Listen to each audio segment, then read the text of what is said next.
Bismillahirrahmanirrahim. Assalamualaikum warahmatullahi wabarakatuh. Perkenalkan, kami mahasiswa dari Universitas Islam Negeri Sunan Gunung Jati Bandung, jurusan Pendidikan Fisika semester 3 kelas C. Kami membuat video ini untuk menyelesaikan salah satu tugas mata kuliah kurikulum dan perencanaan pembelajaran fisika. Sebelum ke materi, izinkan saya untuk memperkenalkan anggota dari kelompok 9, yaitu ada saya sendiri, Nisrina Husnia Putri, dengan NIM 121-207-0078. Selanjutnya ada Rida Hayatul Azmi dengan NIM 121-207-0090. Yang ketiga ada Salma Fadila dengan NIM 121-207-0095. Materi yang akan kami bahas dalam video ini yaitu perbandingan antara kurikulum 2013 dan kurikulum Merdeka. Pembahasan yang pertama dan kedua yaitu kerangka dasar dan kompetensi yang dituju dalam kurikulum 2013 dan kurikulum Merdeka yang akan dibahas oleh Salma Fadila. Baik, di sini saya akan menjelaskan mengenai kerangka dasar dari kurikulum 2013 dan kurikulum Merdeka. Pada kurikulum 2013 dirancang berdasarkan landasan utamanya yaitu tujuan sistem pendidikan nasional dan standar nasional pendidikan.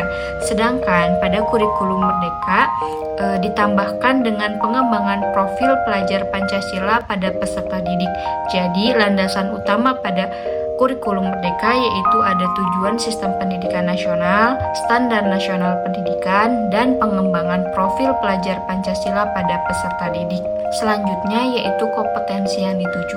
Pada kurikulum 2013, kompetensi dasar atau KD yang berupa lingkup dan urutan yang dikelompokkan pada keempat kompetensi inti yaitu sikap spiritual, sikap sosial, pengetahuan, dan keterampilan. KD pada KI 1 dan 2 hanya terdapat pada mata pelajaran pendidikan agama, budi pekerti, dan pendidikan Pancasila dan kewarganegaraan.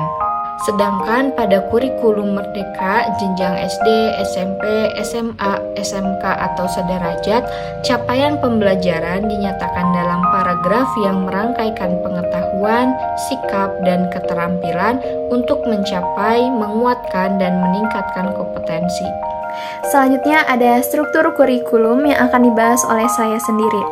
Struktur kurikulum pada kurikulum 2013 dengan jenjang SD, SMP, SMA, SMK ataupun sederajatnya, pada jam pelajaran atau JP itu diatur per minggu. Satuan mengatur alokasi waktu pembelajaran secara rutin setiap minggu dalam setiap semester. Sehingga pada setiap semester, peserta didik akan mendapatkan nilai hasil belajar setiap mata pelajaran. Sedangkan pada kurikulum Merdeka, pada jenjang SD, SMP, SMA, ataupun SMK dan sederajatnya, JP atau jam pelajaran diatur per tahun.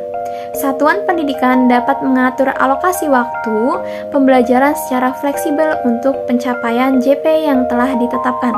Tahukah kalian, struktur kurikulum Merdeka dibagi menjadi dua kegiatan pembelajaran utama, yaitu yang pertama, kegiatan pembelajaran intrakurikuler yang merupakan kegiatan rutin dan terjadwal berdasarkan muatan pelajaran yang terstruktur. Yang kedua, kegiatan pembelajaran melalui proyek untuk penguatan profil pelajar Pancasila. Kebaruan dalam pembagian dua kegiatan ini merujuk pada prinsip fokus pada kompetensi dan karakter peserta didik melalui dua hal. Yang pertama yaitu untuk menguatkan pendidikan karakter. Pembelajaran yang berorientasi penuh pada kompetensi fundamental dan karakter perlu menjadi bagian dari struktur kurikulum agar mendapatkan perhatian penuh baik dari pendidik maupun dari peserta didik. Sedangkan yang kedua yaitu proyek penguatan profil pelajar Pancasila yang memberikan kesempatan kepada peserta didik untuk mengeksplorasi isu-isu kontemporer seperti masalah lingkungan atau pemanasan global, gaya hidup yang berkelanjutan, kebinekaan toleransi, kesehatan fisik dan mental yang termasuk kesejahteraan diri atau well-being dan sebagainya. Selanjutnya yaitu pembahasan tentang pembelajaran dan penilaian kurikulum 2013 dengan kurikulum Merdeka yang akan dibahas oleh Rida Hayatul Azmi. Pembahasan selanjutnya yaitu mengenai pembelajaran. Pembelajaran pada kurikulum 2013 dan kurikulum Merdeka itu memiliki perbedaan. Pada kurikulum 2013, pendekatan pembelajaran yang digunakan adalah pendekatan saintifik.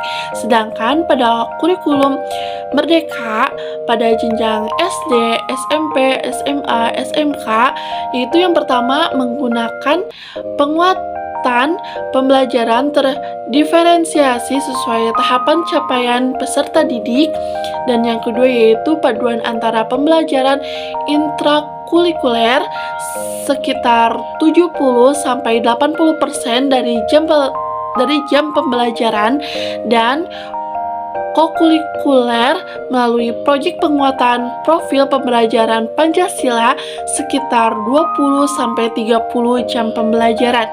Nah, selanjutnya yaitu ada penilaian. Ada sedikit perbedaan antara penilaian kurikulum 2013 dan kurikulum Merdeka. Nah, pada kurikulum 2013 pada jenjang SD, SMP, SMA, SMK dan sederajatnya, penilaian itu ada dua, ada penilaian formatif dan sumatif oleh pendidikan yang berfungsi untuk memantau kemajuan belajar, memantau hasil belajar, dan mendeteksi kebutuhan perbaikan hasil belajar peserta didik secara berkesinambungan. Nah, selanjutnya juga ada menguatkan pelaksanaan penilaian yang autentik pada setiap mata pelajaran. Dan selanjutnya ada penilaian dibagi menjadi penilaian sikap, pengetahuan, dan keterampilan. Selanjutnya pada penilaian kurikulum Merdeka, jenjang SD, SMP, SMA, SMK sederajatnya. Nah, penilaian itu penguatan pada asesmen formatif dan penguatan hasil asesmen untuk merancang pembelajaran sesuai tahap pencapaian peserta didik. Terus menguatkan pelaksanaan penilaian yang autentik terutama dalam proyek penguatan profil pembelajaran Pancasila. Dan selanjutnya itu tidak ada pemisahan antara penilaian sikap, pengetahuan, dan keterampilan. Pada kurikulum Merdeka, capaian pembelajaran disusun per fase, yaitu pada jenjang PAUD, fasenya itu adalah fase pondasi. Nah, pada jenjang SD itu ada 3 fase, ada fase A, fase B, dan fase C. Nah, pada fase A umumnya setara dengan kelas 1 sampai kelas 2. Pada fase B umumnya yaitu pada kelas 3 sampai kelas 4, dan fase C umumnya setara kelas 5 sampai kelas 6. Nah, selanjutnya itu ada jenjang SMP, itu ada di fase D, yaitu umumnya setara dengan kelas 7 sampai kelas 9. Nah, jenjang selanjutnya yaitu adalah SMA, SMK, dan sederajatnya yaitu ada di 2 fase, yaitu fase E dan fase F. Dan fase E itu umumnya setara dengan kelas 10, dan fase F umumnya setara dengan kelas 11 sampai kelas 12. Ya, mungkin segitu yang dapat saya sampaikan. Selanjutnya saya serahkan kepada moderator. Setelah kalian menonton video ini, kalian menjadi tahu kan perbandingan ataupun perbedaan antara kurikulum 2013 dengan kurikulum Merdeka. Sebelum kami tutup, izinkan saya untuk menyampaikan salah satu kutipan dari Najwa Shihab yang berbunyi, "Hanya pendidikan yang bisa menyelamatkan masa depan. Tanpa pendidikan, Indonesia tak mungkin bertahan." Sekian dari kelompok 9, mohon maaf bila banyak kesalahan. Terima kasih. Wassalamualaikum warahmatullahi wabarakatuh.